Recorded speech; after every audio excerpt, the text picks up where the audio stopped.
એક સાથે સક્રિય થયા બે વાવાઝોડા. સેન્યાર વાવાઝોડાએ લીધો યુ ટર્ન. દક્ષિણ ભારતમાં ત્રાટકી શકે છે દિત્વા વાવાઝોડું. ભારે વરસાદની શક્યતા.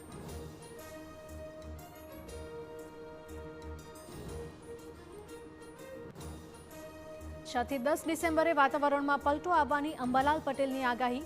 20મી ડિસેમ્બરથી ગુજરાતમાં પડશે હાડ થીજવતી ઠંડી.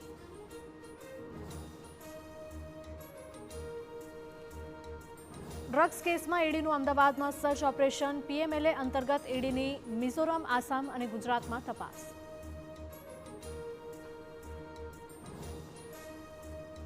રાજકોટના સસ્પેન્ડેડ ટીપીયુ મનસુખ સાગઠિયાની વધી મુશ્કેલી. ઈડીએ સાગઠિયા અને અન્ય 2 સામે પ્રોસિક્યુશન કમ્પ્લેન દાખલ કરી.